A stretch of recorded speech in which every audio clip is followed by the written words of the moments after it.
Vamos a iniciar. Decidí empezar con esta diapositiva donde presento a algunos de los máximos representantes del estudio de balance de columna. Como pueden ver, hay un predominio de la escuela francesa y todos estos autores los iremos mencionando constantemente a lo largo de esta plática, por lo que consideré importante mostrarlos para al menos reconocerlos en fotografía.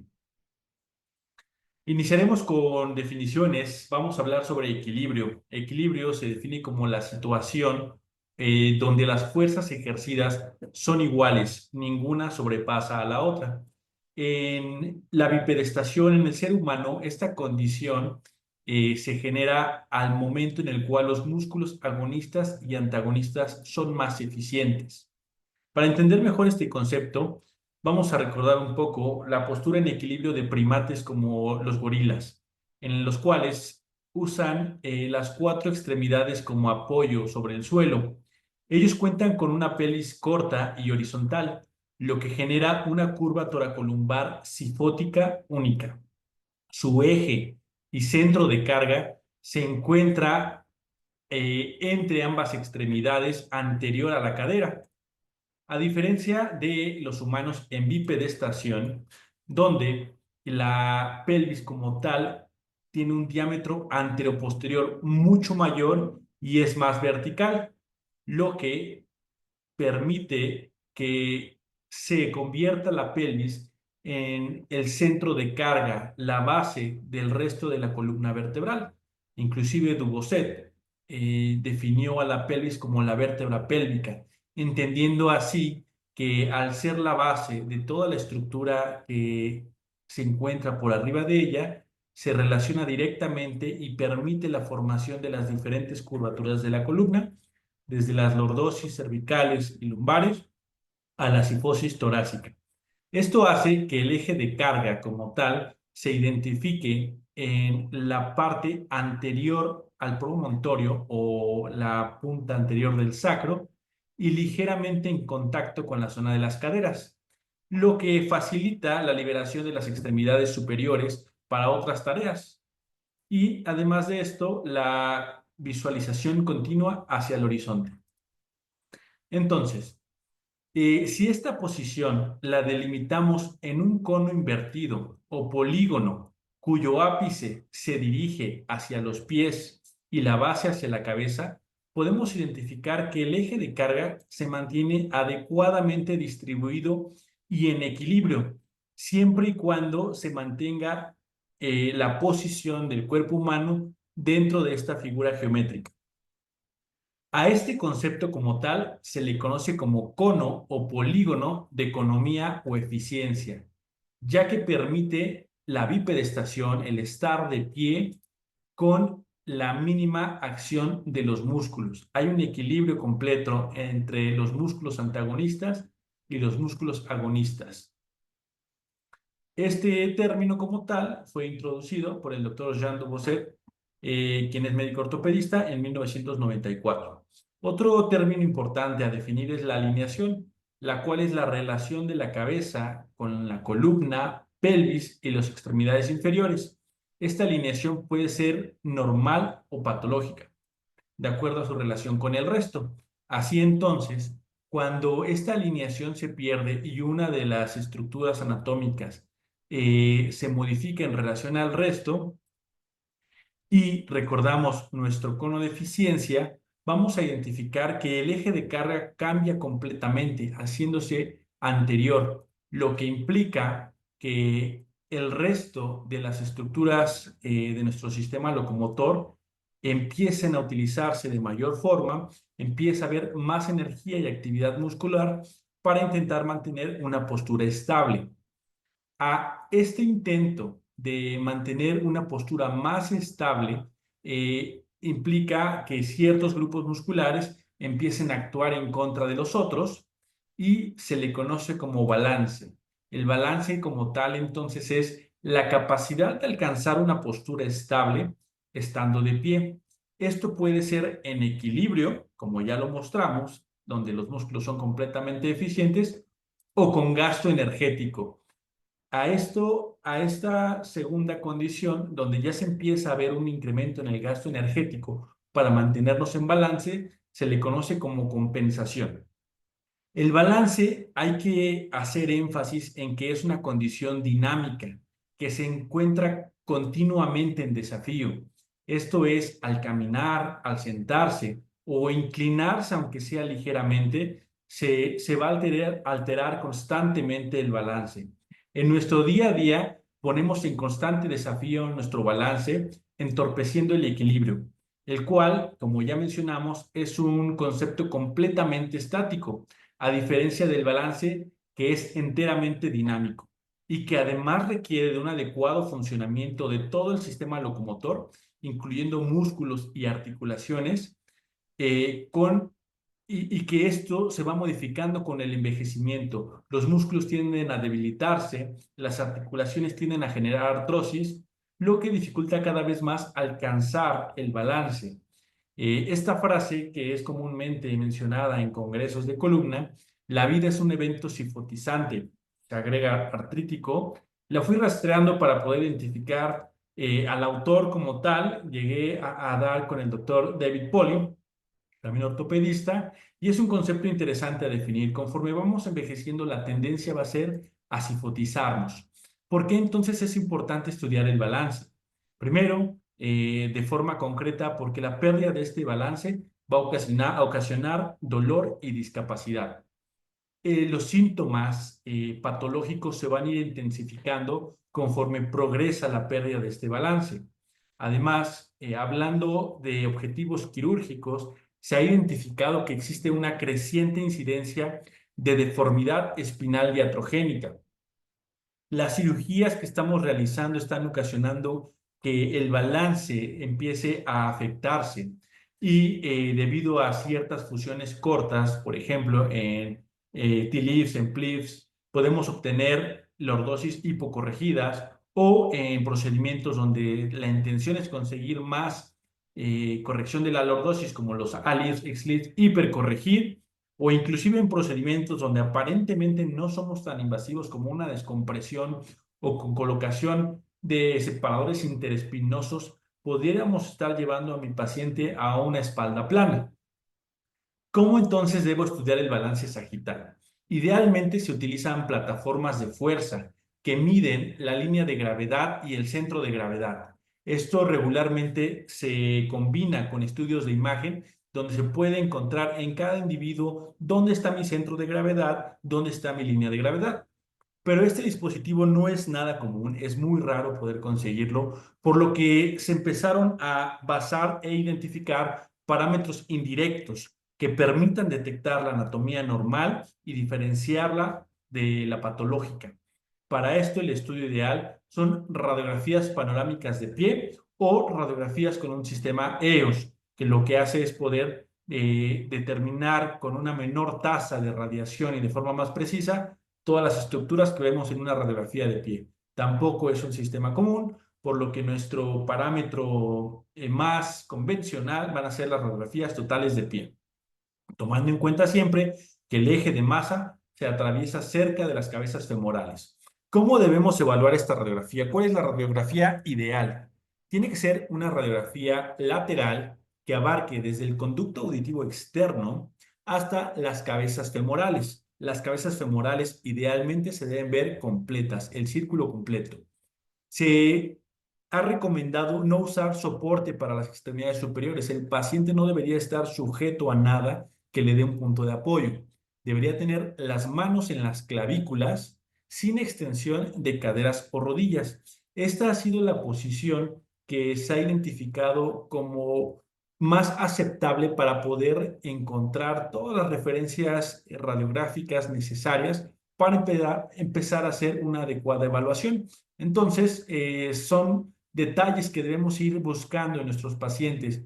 Siempre que mandemos a un paciente a este tipo de estudios, sugerirle esta posición, que lo haga en la posición más relajada posible, pero con las manos en las clavículas, que no intente forzar ni la extensión en las piernas, ni ponerse muy derecho, que busque una posición bastante natural. Una vez obtenidas estas radiografías, tenemos diferentes métodos para poder tomar nuestras medidas, desde un goniómetro, que es uno de los métodos más sencillos en una radiografía panorámica, en un sistema PACS que vemos también tienen la cualidad la característica de poder hacer diferentes medidas. Hay aplicaciones en el celular como esta que recomiendo ampliamente, que se llama Sagittal Meter Pro, donde únicamente orientando el celular sobre una radiografía podemos obtener diferentes valores de todo lo que vamos a buscar. Hay otras aplicaciones más sencillas en celular que te permite hacer mediciones de ángulos en una imagen estática o ya algo mucho más avanzado que es el obtener a través de un archivo DICOM o unas radiografías, inclusive una foto de radiografías como se ve en esta imagen, el simular, no solamente el detectar los parámetros que necesito, sino el simular cómo se vería este paciente con las modificaciones que yo estoy pretendiendo realizar de acuerdo a mi cirugía. Ya hay softwares que te permiten con mucha más objetividad darte una idea de cómo puedes obtener una corrección y qué tanto modificaría a los parámetros de mi paciente. Entonces, empecemos como tal, ahora sí con los parámetros pélvicos. Los parámetros pélvicos principales son los que se mencionan aquí y fueron descritos en 1998 por la doctora Jeanette Duval-Guper, que desafortunadamente no pude conseguir ninguna imagen de ella. Si alguien logra encontrarla, le agradecería mucho me la pudiera compartir. Ella describió estos tres parámetros principales: la incidencia pélvica, el sacral slope y el pelvic tilt. Estos parámetros son los que vamos a ir mencionando inicialmente. La incidencia pélvica es el parámetro donde más me voy a detener y hacer énfasis, ya que se ha considerado que puede ser el parámetro más importante en todas nuestras mediciones. ¿Cómo se define la incidencia pélvica? Como la orientación del sacro dentro de la pelvis. ¿Cómo se obtiene? Se traza una línea desde el centro de las caderas hasta el centro de la plataforma de S1. A partir de ahí se traza una línea perpendicular a esta plataforma y así obtenemos nuestra incidencia pélvica. Lo importante de este parámetro es que es completamente constitutivo, es decir, forma parte de la anatomía de cada paciente. Se vuelve definitivo al obtener la madurez ósea. Es un parámetro constante para cada individuo. Se ha descrito que es de los menos modificables, prácticamente no se modifica, a excepción de ciertas circunstancias, como por ejemplo en pacientes a quienes se les ha realizado fusiones largas o que involucran, por ejemplo, a las primeras vértebras sacras, S1 o S2, podría haber cierta variación de más o menos 10, 15 grados. Sin embargo, entre todos los parámetros que vamos a revisar, tiende a ser el más constante. Este mismo parámetro tiene relación con el diámetro anteroposterior de la pelvis. Mientras mayor incidencia pélvica, vamos a ver que tenemos una pelvis más amplia. Una incidencia pélvica baja implica una pelvis estrecha. Esto tiene una relevancia clínica, ya que gracias a este tamaño de la pelvis, va a permitir ciertos rangos de versión de la pelvis. Específicamente, la retroversión va a estar permitida por una incidencia pélvica alta. Entonces, todos aquellos pacientes que tengan incidencia pélvica alta van a tener una muy buena capacidad de retroversión, lo cual es clave, como vamos a ver más adelante, ya que esto es un mecanismo compensatorio.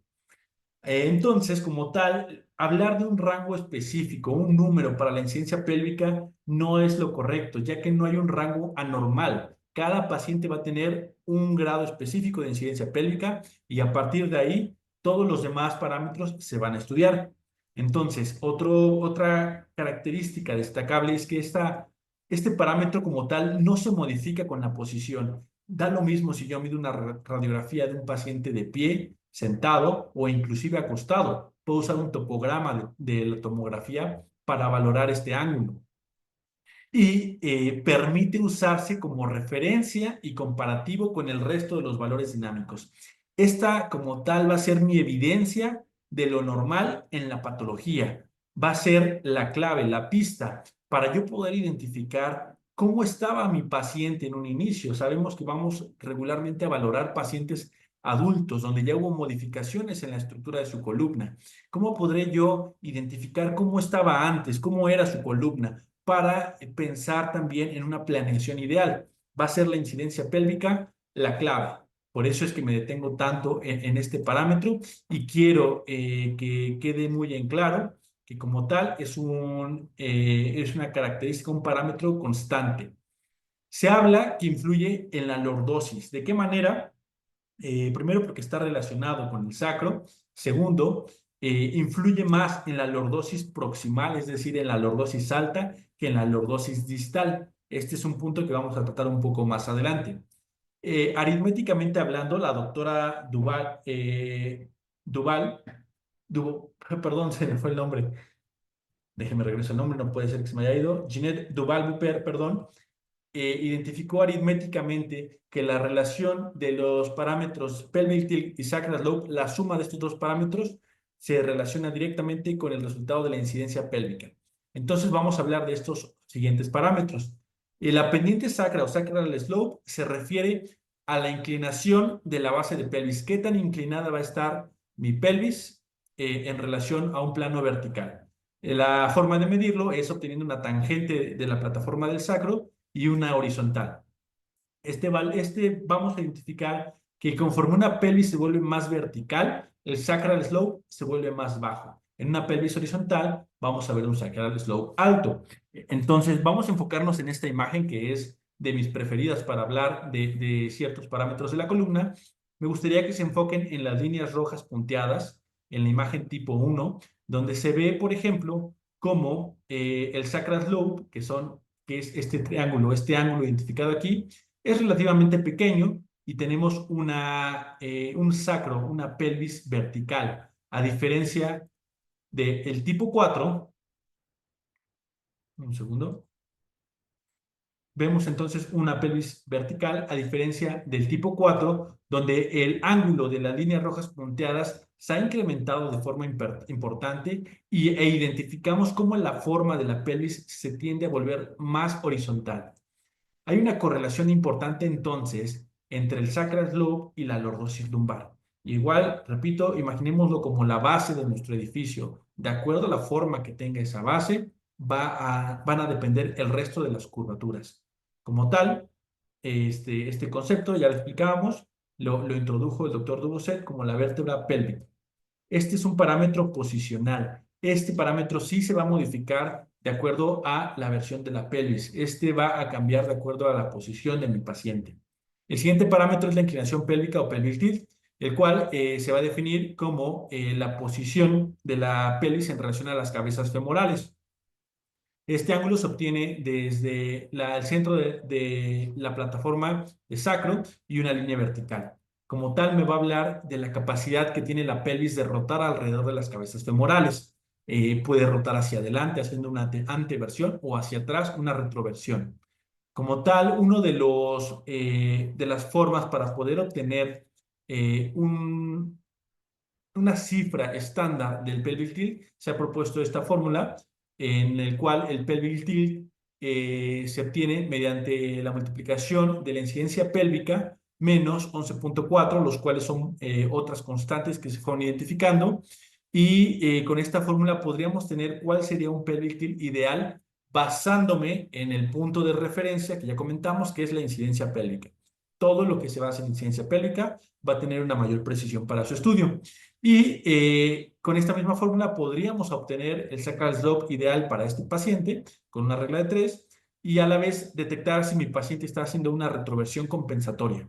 Este parámetro del pelvic tilt es importante porque ha demostrado que tiene una relación importante con la calidad de vida asociada a la salud. Mientras más incrementa el pelvic tilt, más se deteriora mi estado de salud y incrementan síntomas como dolor. Igual en la misma imagen, ahora es la línea punteada verde. Vemos que en el tipo 1 es un ángulo pequeño y conforme se va horizontalizando mi sacro, mi pelvis, este ángulo va creciendo. Básicamente, esto es el concepto de retroversión pélvica. Vemos, por ejemplo, en una línea vertical que atraviesa la cabeza femoral, cuál es su relación con mi sacro en la primera imagen de la izquierda. Si veo el ángulo morado, que es el sacral slope, y lo comparo de cuando mi pelvis se hace hacia atrás y hacia abajo, disminuye, pero el ángulo amarillo, que es la inclinación pélvica, incrementa. Esa es la retroversión, que más adelante veremos que es un mecanismo compensatorio. Entonces, pensando en la constante, que es la incidencia pélvica, diferentes autores han dado un valor teórico para mis parámetros pélvicos como sacral lobe, pelvic tilt, entre otros que vamos a ir mencionando. Entre ellos, Rosulí, por ejemplo, en revisión sistemática, vemos diferentes autores y cuáles son los parámetros teóricos que han identificado en sus diferentes estudios, y que es importante determinar que estos parámetros se realizan en pacientes jóvenes normales, que es importante encontrar valores en pacientes de mayor edad asintomáticos que podrían presentar valores anormales para población joven, pero que en esto no implica que se trate de un valor patológico. Estos valores los iremos identificando un poco más adelante de una forma más sencilla. Pero, ¿qué hay de los valores pélvicos en México? Este estudio, realizado por el doctor Barón Zárate y sus colaboradores del Instituto Nacional de Rehabilitación, eh, que además de este trabajo tienen algunas otras publicaciones sobre balance sagital, nos habla, es un estudio transversal que incluía a la población mexicana sana. Para identificar la etnicidad de cada paciente se solicitaba bueno, se pedía como requisito que al menos sus 4 abuelos fueran nacidos en México. Tenemos ya 2 generaciones de mexicanos, donde les realizaron radiografías lumbares y midieron valores pélvicos, además de lordosis lumbar. Se compararon con resultados reportados para población caucásica y asiática, identificando que existen diferencias estadísticamente significativas para ciertos parámetros, como la incidencia pélvica, la lordosis lumbar, especialmente con la población asiática, concluyendo con esto que sí existen modificaciones a los parámetros espinopélvicos que pueden explicarse de acuerdo a los diferentes orígenes étnicos. Vamos a hablar ahora sí de los parámetros espinales, una vez definidos los parámetros pélvicos. La lordosis lumbar como tal, podemos estudiarla desde anatómicamente, por lo que es la vértebra L1 hasta sacro, anatómicamente por sus características que ya identificamos diferentes al resto de las vértebras. Se ha tomado esta decisión arbitraria de definir así la lordosis lumbar. Uno de los métodos más utilizados es el propuesto por el doctor Kopp, el método de Kopp, que inicialmente fue para escoliosis, en el cual se miden las plataformas de las vértebras a estudiar, L1, S1 en este caso, y se intenta obtener la convergencia de estas dos líneas, puede ser directamente o en unas líneas perpendiculares a las líneas trazadas. Posteriormente, Rosulí propuso que la lordosis lumbar como tal no acaba arbitrariamente en L1 solo por ser la vértebra anatómicamente diferente a las torácicas, sino que existe un punto de inflexión. Puede existir que este punto de inflexión se encuentre más bajo como en L2 o en L3 o tan alto como en las vértebras torácicas. Así entonces él menciona que la lordosis idealmente se debería medir desde este punto de inflexión hasta la plataforma de S1. Asimismo, se identificó que 2/3 de la lordosis lumbar o 70% aproximadamente se encuentra entre el segmento L4 a S1. 70% de la lordosis se identificaba en este segmento, aunque también es importante identificar que esto puede modificarse de acuerdo a la incidencia pélvica. La incidencia pélvica va a determinar todo. Si tengo una incidencia pélvica alta, los segmentos altos van a contribuir un poco más a ese porcentaje que comúnmente conocemos. Esta es otra fórmula que se puede utilizar para intentar identificar la lordosis segmentaria de L4-S1. Recordar que el 80% de la lordosis total va a estar dada por los discos intervertebrales y otro porcentaje por los mismos cuerpos vertebrales. La relación entre la incidencia pélvica y el sacral lobe también participan en la relación con la lordosis lumbar. Esta misma relación de incidencia pélvica con lordosis lumbar hizo que el doctor Schwab, el equipo del doctor Schwab, propusiera esta fórmula, que es la diferencia de la incidencia pélvica con lordosis lumbar debe ser igual a más menos 9, el cual es un parámetro bastante sencillo y fácil de aplicar. Sin embargo, hay que identificar que usa arbitrariamente el rango de más 9 o menos 9. ¿Cuál es? O sea, si mi paciente tiene más 9 o menos 9, ¿cuál debo utilizar entre ese rango? Lo cual complica un poco su reproducibilidad al momento de hacer una planeación quirúrgica. Por esta situación, la escuela europea, el grupo del European Spine Study Group, argumentó que Schwab utilizó una población no estadísticamente significativa, además de poca precisión para valores extremos de la incidencia pélvica, ya que identificaron que después de los 65 grados de incidencia pélvica, la lordosis tiende a ser menor que lo que esta fórmula nos otorgaba, pudiendo llevarnos a sobrecorrecciones, por lo que el valor como tal pudiera ser insuficiente como meta para corregir la lordosis lumbar. Como alternativa, la escuela europea propone dos fórmulas alternativas. Esta, que es de la European Spy eh, Group, lo que proponen es usar la lordosis lumbar relativa y la distribución, el índice de distribución de lordosis, perdón, ya que también se ha asociado a que a mayor tasa de distribución de lordosis o de índice relativo de lordosis lumbar, se puede identificar que tiene más asociación a calidad de vida relacionada a la salud y a poder identificar las probabilidades de complicaciones. Entonces, este otro parámetro como tal, se puede relacionar directamente con la incidencia pélvica para cada individuo en específico. Otra fórmula es esta propuesta por el doctor Rosulín y Lewek, que hablan de constantes asociadas a la incidencia pélvica, una fórmula que multiplica 0.54 por incidencia pélvica más 27.6. También es una fórmula bastante precisa, ya que se basa en incidencia pélvica, para poder saber cuál sería la lordosis lumbar de mi paciente. Este es uno de los trabajos del doctor Sharp, donde se hablaba este mismatch de lordosis lumbar menos incidencia pélvica, y vemos cómo en valores pequeños de incidencia pélvica de 40 grados se utiliza un -10, perdón, un +10, y en incidencias pélvicas altas un -10, pero como tal no definió cuánto es una incidencia pélvica baja, una incidencia pélvica alta, que es lo que critica la escuela europea. Entonces, la escuela europea propuso estas dos medidas, que es la distribución de lordosis y la relación de la lordosis lumbar, que son dos de cuatro parámetros en los cuales se basa el GAP score. Vamos a ver entonces que el RLL nos habla de la magnitud de la lordosis total. ¿Qué tan grande debe ser mi lordosis? Esto se obtiene mediante una fórmula obtenida al restar la lordosis que yo obtuve al medir menos la lordosis ideal. Esta lordosis ideal se calcula con igual una constante que tenemos aquí. Desafortunadamente parece que sea muy poco pequeña, la tengo un poco más adelante.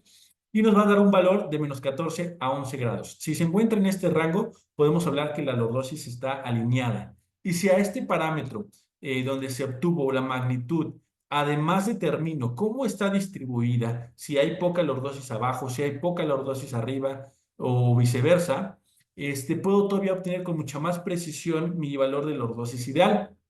Para obtener el índice de distribución de lordosis, debo hacer una división entre lo que medí de L4S1 entre la lordosis lumbar total por 100. Si obtengo un porcentaje de 50 a 80, voy a encontrar que mi columna lumbar como tal se encuentra alineada. Valores menores a 50 me habla de una hipolordosis, y mayores de 80 de una hiperlordosis.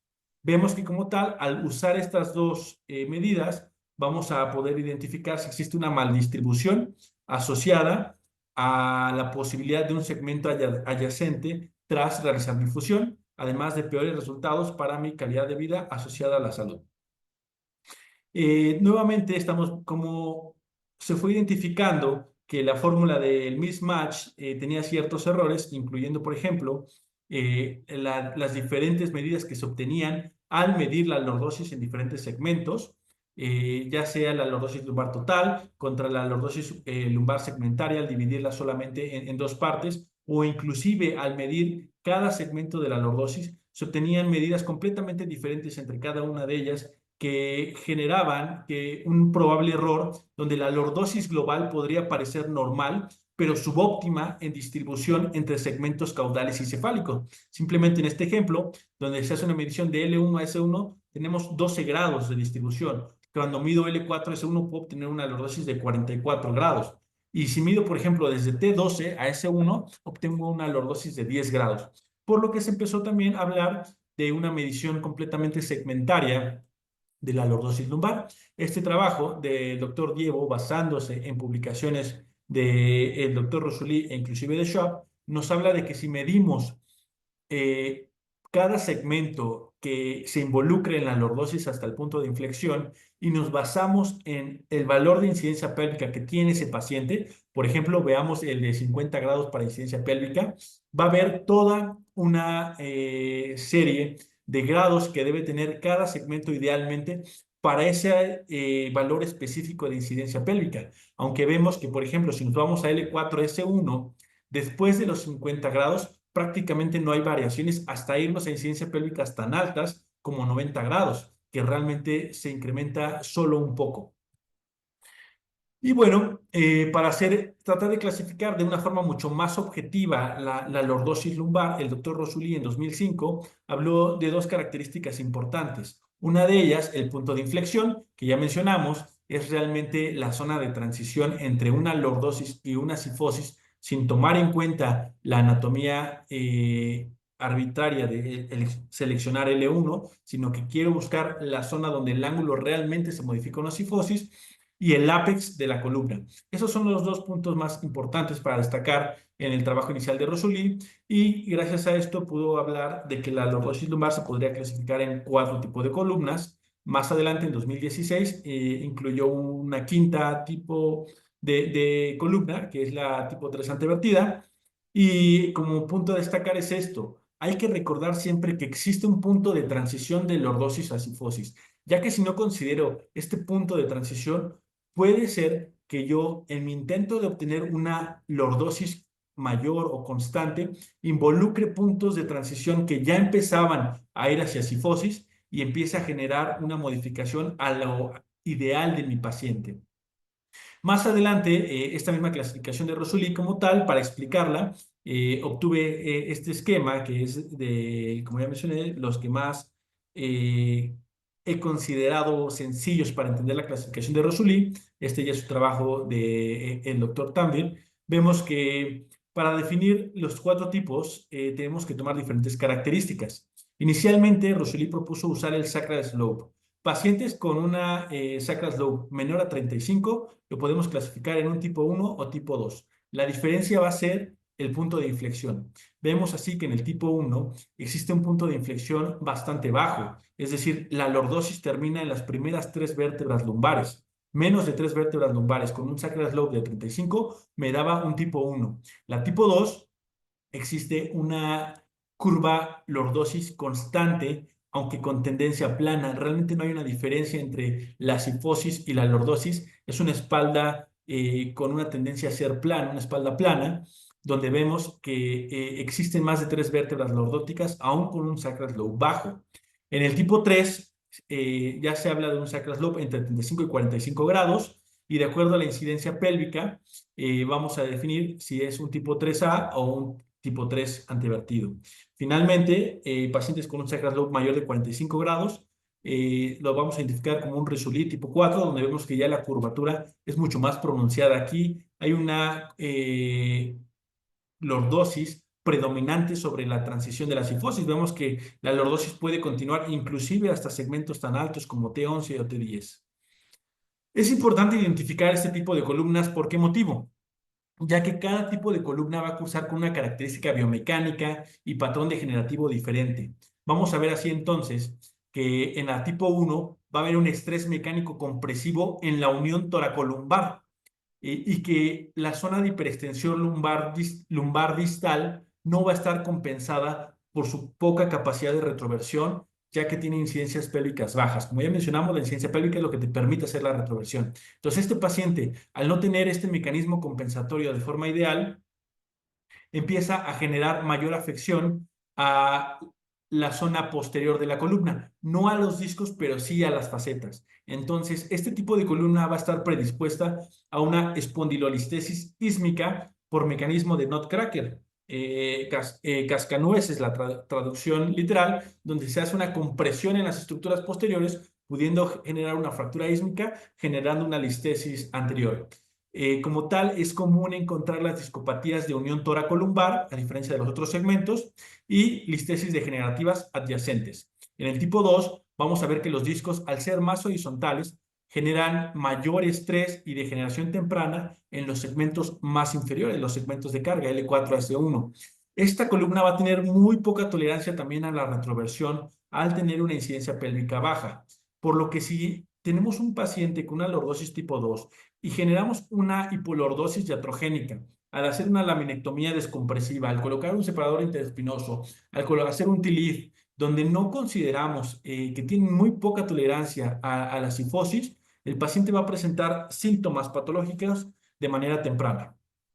La tipo 3 como tal es la más armoniosa, no tiene una predisposición a la degeneración por factores mecánicos al tener una adecuada relación cifosis, lumbar, cifosis torácica, lordosis lumbar, y en la tipo 4 vamos a ver que el estrés se encuentra ubicado debido a esta curva tan pronunciada en los elementos posteriores de la columna y va a estar predispuesta a una listesis ísmica por mecanismo de lisis por tracción. A diferencia de la tipo 1, donde se hace por compresión, aquí la tracción, debido a esta pronunciación de la curva tan importante, nos puede llevar a una listesis ísmica.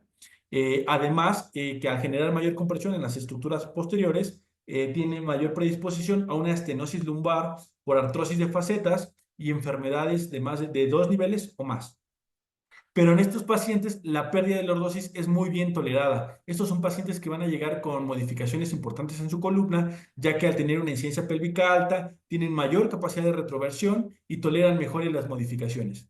Entonces, de acuerdo a esto, vamos a ver que cada tipo de Rosulí va a tener una forma de irse deformando completamente diferente. En este ejemplo, donde el doctor Cebalí, junto con trabajos del doctor Rosulí, identificaron que una columna tipo 4 va a ir generando ciertas modificaciones al perder la lordosis lumbar, al hacerse más sifótica, va a empezar a parecerse más a una tipo 3. De ahí, al perder ciertos mecanismos de compensación, se va a continuar sifotizando hasta llegar a parecer inclusive una tipo 2. Entonces, si a mí me llega un paciente que le hago una radiografía panorámica y de repente encuentro que veo una tipo 2 para mí por el sacral slope, por el número de vértebras lordóticas, por la relación sifosis, lordosis, por el apex, puedo pensar que es un paciente que tiene una tipo 2, pero realmente fue un tipo 4 que se fue degenerando hasta un tipo 2. Para esto también se propuso este flujo de trabajo, donde de acuerdo al tipo de columna identificado, digamos que estoy tratando este tipo 2 retrovertido más sifosis torácica. Yo tengo aquí entonces en mis parámetros preoperatorios que es un tipo 2. Pero, ojo, aquí entra mi evidencia de qué es lo que tenía normal antes, en la incidencia pélvica. Aquí mi incidencia pélvica va a ser quien va a hacer el chismoso, por decirlo así, de apuntar cómo era mi columna antes. Al decir que tenía una incidencia pélvica mayor a 50, yo tengo que saber que realmente mi paciente no corresponde a un tipo 2 y que antes pudo haber sido un tipo 3 o 4. Y ese debe ser mi objetivo postquirúrgico.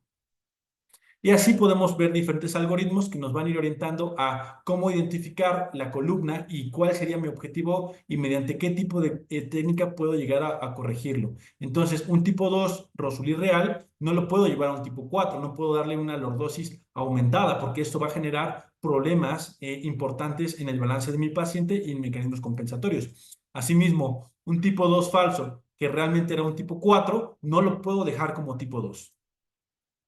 Esto respecto a la lordosis. Ya un poco más breve, estamos un poco cortos de tiempo y aún falta algo, vamos a hablar de la cifosis torácica, la cual se puede medir desde T1 hasta T12 o al punto de transición, aunque idealmente se usa la relación de T4 a T12. Evidentemente mi esquema no tiene todas las vértebras, pero imaginemos que así es, por lo menos de T4 a T12. Esto regularmente por la obstrucción que genera la extremidad superior al momento de intentar obtener estos ángulos.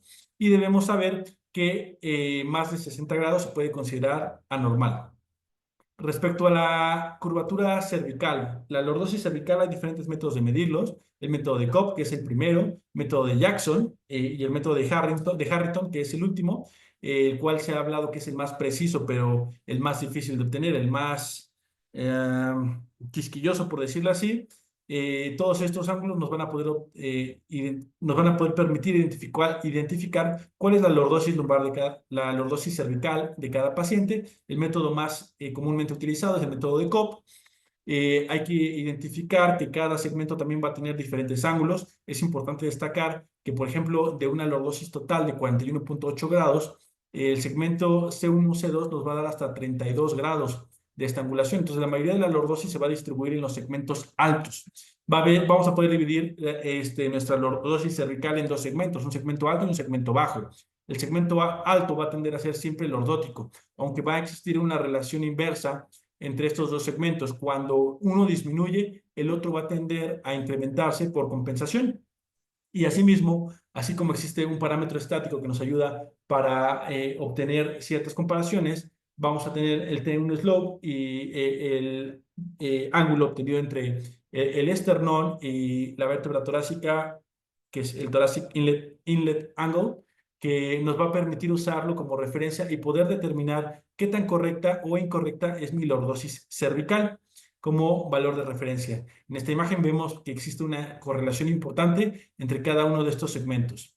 Y a la vez recordar que existe también una correlación entre las modificaciones cervicales y las modificaciones globales. Conforme se va incrementando los parámetros espinopélvicos, estas modificaciones van a ir generando modificaciones en mis parámetros cervicales y viceversa. Otro punto importante es el eje vertical cervical, el cual se toma desde dos líneas de plomada, de C2 a C7, y que la distancia entre estos dos puntos de plomada debe ser no mayor a 1.5 centímetros. Si es mayor, ya tenemos que empezar a hablar de una traslación del eje de carga cervical hacia anterior. Para esto, entonces, ya hablamos de los diferentes parámetros espinopélvicos y cuáles pueden ser sus variaciones. Pero también es importante mencionar los cambios relacionados a la edad, ya que esto nos va a permitir identificar mecanismos compensatorios, ofrecer una mejor planeación quirúrgica y determinar la extensión de la corrección, además de poder entender complicaciones posoperatorias. Para esto debemos pensar en la evolución natural de la enfermedad del disco, que es la disminución de su altura intervertebral con modificación de las estructuras posteriores, una artrosis fascitaria que genera mayor incremento de volumen y a la vez estenosis central. A la pérdida de lordosis va a empezar a generar cifosis, pérdida de la curvatura normal de la columna lumbar. Al empezar a perderse la lordosis lumbar, se empiezan a activar diferentes mecanismos de compensación. Uno de los primeros mecanismos de compensación en activarse es la hiperextensión adyacente. Es decir, al perderse un segmento bajo, otros segmentos van a empezar a deformarse, el disco va a empezar a deformarse y generar una hiperextensión compensatoria. Se define como tal una hiperextensión adyacente donde se identifica una angulación de más de 15 grados o más, asociados a una pérdida en otros segmentos. Puede ser mono o multisegmentaria. Esta misma compensación va a generar estrés posterior en ese segmento, lo que aumenta el riesgo de retrolistesis, hipertrofia facetaria y fenómeno de Bastrup. Asimismo, este signo como tal se conoce como leaning back sign o signo de inclinación, en el cual se va a identificar no solo la hiperextensión del disco intervertebral, sino además una anterolistesis de la vértebra adyacente. Este mecanismo podría otorgar, por ejemplo, una lordosis lumbar total normal, más no una adecuada distribución. Aquí, si yo tomo un L1S1, podría obtener un rango normal como mecanismo compensatorio, pero no significa que esté adecuadamente distribuida su lordosis. Este es el signo de leaning backside.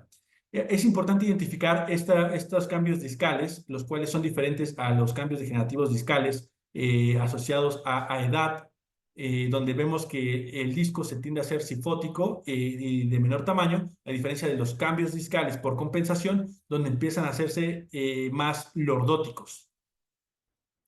Otro mecanismo de compensación que debemos identificar es la remodelación vertebral que existe asociado a anterolistesis, donde vemos como un cuerpo vertebral empieza a obtener una forma más trapezoidal y que empieza a obtener esto con el intento de defenderse a sí misma y rescatar todavía un poco más de lordosis. Este es un mecanismo de compensatorio ya un poco más tardío y avanzado, pero que debemos considerar al momento de elegir una caja o mi mecanismo de método de corrección quirúrgica, ya que como podemos ver en este ejemplo, por ejemplo, mi simple vértebra L5 en la primera imagen me está dando una angulación de 6 grados y en la imagen de la derecha tiene una angulación de 17 grados, lo que podría traerme una hipercorrección si no tomo en cuenta esta característica. Y así pues podemos ir identificando cómo poder encontrar, perdón, los mecanismos compensatorios. Por ejemplo, en la imagen A vemos como un segmento degenerativo inicial bajo entre L4 y L5 generó mecanismos compensatorios altos. En la imagen del medio vemos como un mecanismo gatillo en el segmento L3, L4 generó una descompensación con falla rotacional en el segmento alto, pero una compensación hiperlordótica en el segmento bajo. Y podemos llegar a encontrar en la imagen de la derecha, donde vemos cómo hay una descompensación global debido a una cifosis completamente que abarca toda la columna, que no permitió generar algún mecanismo de compensación. Otro mecanismo de compensación es la retroversión pélvica. Esta es la rotación que genera la pelvis, ya lo revisamos un poco antes en las diapositivas, donde la retroversión pélvica va a permitir mantener la posición horizontal de los pacientes. Hemos visto que mientras más incidencia pélvica tengas, más capacidad de retroversión va a tener el paciente. Este parámetro va a ser importante, este mecanismo de compensación va a ser importante porque va a aumentar el pelvic tilt y a mayor pelvic tilt, ya mencionamos que está asociado a peor pronóstico para calidad de vida asociada a salud, mayor dolor, y que este mecanismo puede estar limitado en casos de pacientes que tengan artrosis de cadera. Para ejemplificar más este mecanismo de compensación, vemos como, por ejemplo, aquí la plomada de C7 se encuentra completamente anterior a las caderas, pero que al yo realizar esta retroversión pélvica, aumentando el pelvic tilt, puedo obtener un balance. Y aquí veo cómo podría identificar que mi paciente aparentemente está en balance, pero debo también saber que este incremento de pelvic tilt, ubicarlo para saber que es una compensación realmente y no es que mi paciente se encuentre en un estado de equilibrio. Ya otros mecanismos compensatorios son la flexión de rodillas y finalmente la hiperlordosis cervical y la hipocifosis torácica. Todos estos van a ser los intentos del cuerpo de irse defendiendo para poder permitir mantener mi vista hacia el horizonte. Aquí vemos una imagen donde se habla de la relación de incremento, por ejemplo, de la cifosis cervical y los valores espinopélvicos como método compensatorio, o viceversa, que haya una hiperlordosis cervical y también mecanismos compensatorios activados, conociendo como tal, identificando la relación importante que existe entre columna cervical y lumbar. Ya casi terminamos, creo que estamos un poco fuera de tiempo, espero no ir muy rápido, pero vamos a hablar finalmente de parámetros globales. Uno de los parámetros globales más comúnmente utilizados es el eje vertical sagital, donde se usa una plomada desde la vértebra C7 y la distancia que existe de esa línea de plomada con el vértice posterior superior de S1. Se ha comentado que un valor menor a 2.5 es lo ideal, inclusive 5 centímetros es todavía tolerable. Más allá, se ha hablado de que a mayor distancia entre estos dos puntos, también obtenemos un peor pronóstico clínico para los pacientes. Aunque vale la pena mencionar que este es un parámetro posicional y que va a depender mucho de la edad del paciente y la posición en el momento de la toma de radiografía del paciente. No toma en cuenta la incidencia pélvica.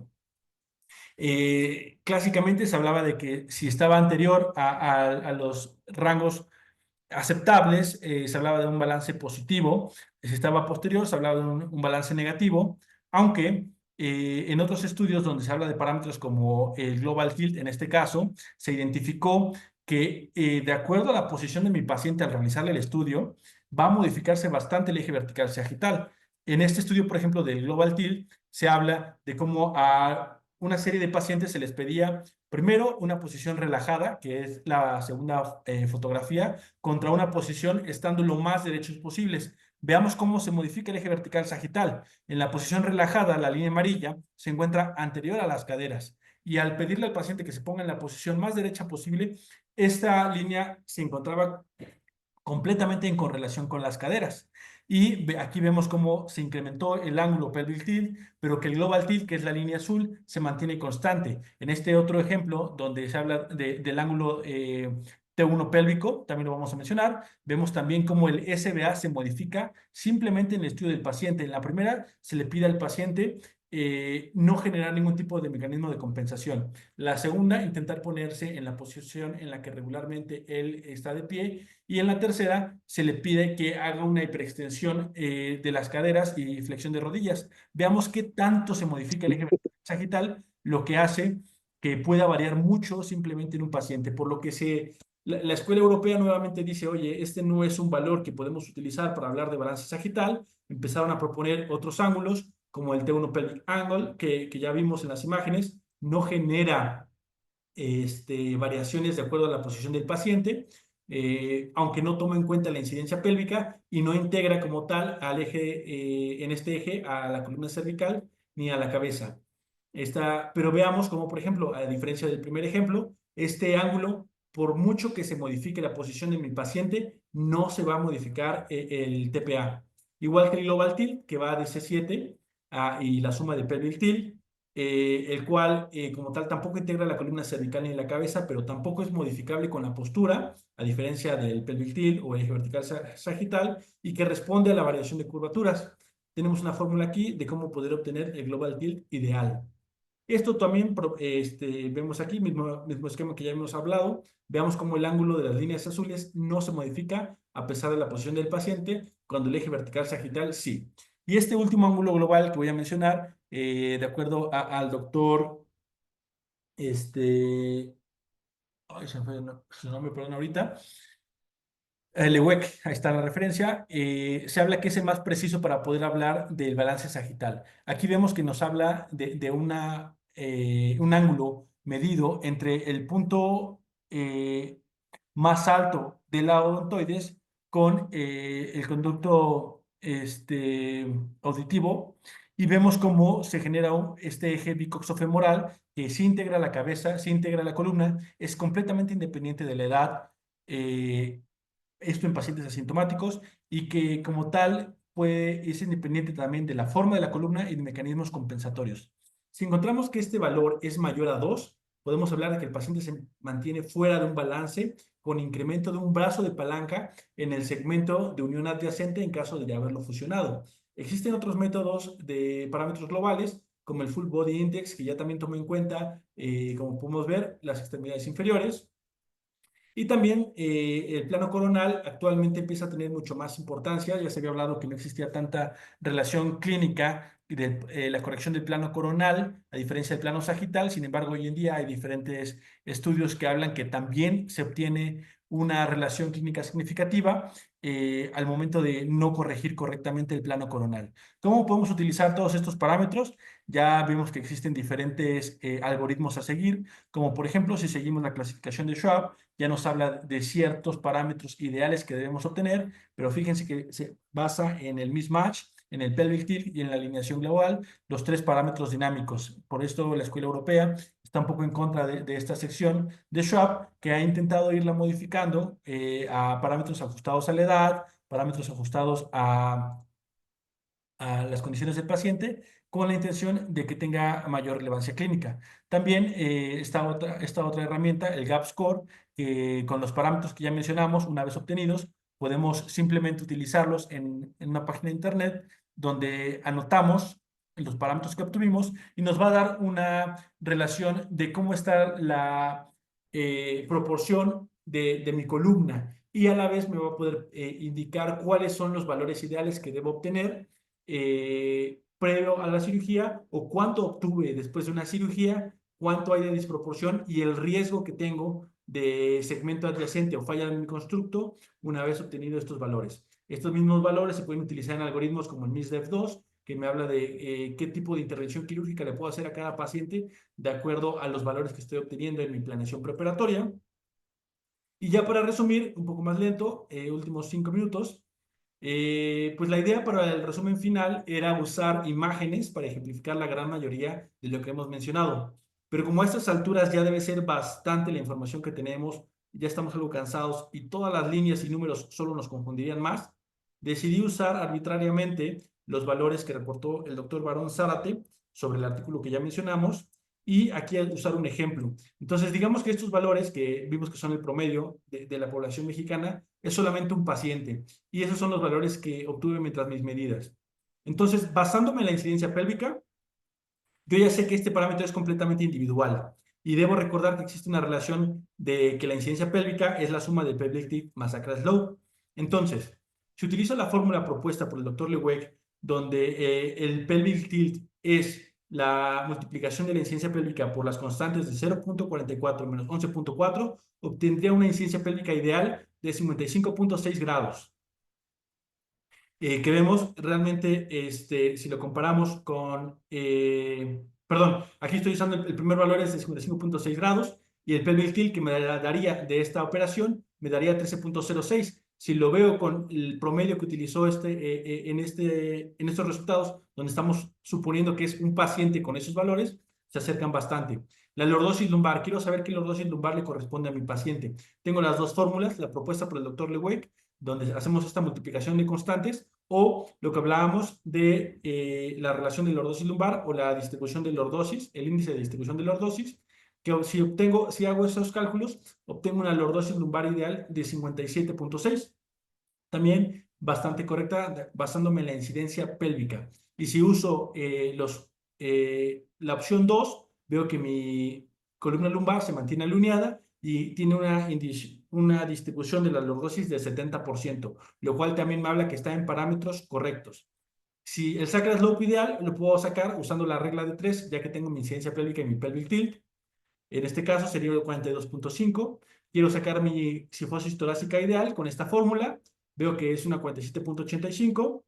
Y el global tilt ideal también lo puedo sacar con la fórmula basada en incidencia pélvica de 11.6, lo cual me habla que mi paciente se encuentra también en un rango balanceado. El eje odontoideo con la cadera no lo puedo sacar porque no tengo la imagen, pero ya con todo esto que acabamos de sacar, simplemente con estas fórmulas de estas diapositivas, puedo saber si tengo una adecuada relación lordosis, parámetros pélvicos, puedo saber que tengo una adecuada relación lordosis, cifosis torácica, y puedo saber si mi paciente está balanceado o desbalanceado. Y si estos parámetros que acabo de obtener los llevo a Russuli para intentar clasificar, vemos que tengo un sacral slope de 42.5, lo que me lleva a pensar en que puede ser un tipo 3. Y ya de ahí, si veo que mi incidencia pélvica es de 55.6, me va a arrojar a que es directamente un tipo 3 y correspondería con el tipo más común que existe de lordosis en los tipos propuestos por Rusulín.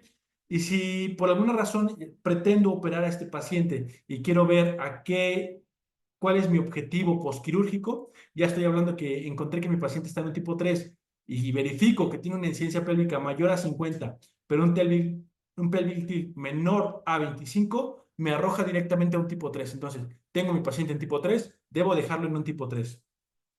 Y si además de eso quiero saber si por segmento tiene la lordosis correcta, puedo también ya valorar que si mi paciente que se encuentra con una incidencia pélvica entre 50 y 60, debo obtener una lordosis L5-S1 de 20 grados, una L4-L5 de 15 grados, y así el resto de los segmentos.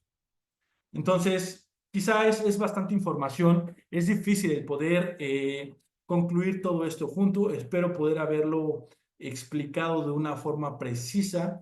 Realmente esto es algo que se tiene que hacer muy repetitivo para poder entenderlo de forma correcta. Como conclusiones, es importante conocer la ventaja y limitación de cada parámetro para poder aplicarlo. Aplicar estos parámetros nos va a ayudar a evitar deformidades iatrogénicas. La alineación por sí sola no es criterio quirúrgico, se debe considerar todos los objetivos de la cirugía individualizando al paciente. No se sugiere adicionar segmentos para optimizar el plano sagital y al momento de intentar corregir hay que recordar que uno de los objetivos principales es restaurar la lordosis segmentaria. Ya para concluir, considerando que este es un proyecto de academia y nunca terminamos de formarnos como médicos, quisiera agradecer a quienes han sido mis maestros a lo largo de mi carrera, que han sido no solamente fuente de inspiración, sino además me han orientado de alguna manera u otra, o que por lo menos se tomaron el tiempo de sapearme para decirme por dónde no ir y permitir llegar hasta donde estamos hoy en día, a pesar de que aún falta bastante por recorrer. Muchas gracias. Una foto del Cosmovitral, realizado por el artista Leopoldo Flores en Toluca la Bella, el cual es considerado el vitral no religioso más grande del mundo. Se encuentra dentro de un jardín botánico que solía ser una estación de tren. Este solo es uno de los 4 muros alrededor de los cuales se representa la eterna batalla de la luz contra la oscuridad, culminando con la gloriosa victoria de la luz, el sol o el bien, tal y como debe ser nuestro proceso que debemos seguir. Además de que, al menos en este plano coronal, parece que hay un adecuado balance y alineación. Muchas gracias. Muchas gracias, Iván. Nuevamente presentaste de forma bastante didáctica lo que es el balance sagitario y los conceptos que debemos de mantener vigentes en nuestra práctica diaria. Te lo agradezco. Si alguien del público tiene alguna pregunta, es momento de hacerlo. Te están felicitando gran parte de la audiencia, que eres muy didáctico, refuerzas conocimientos. Felicidades y gracias. Gran clase, muchas gracias.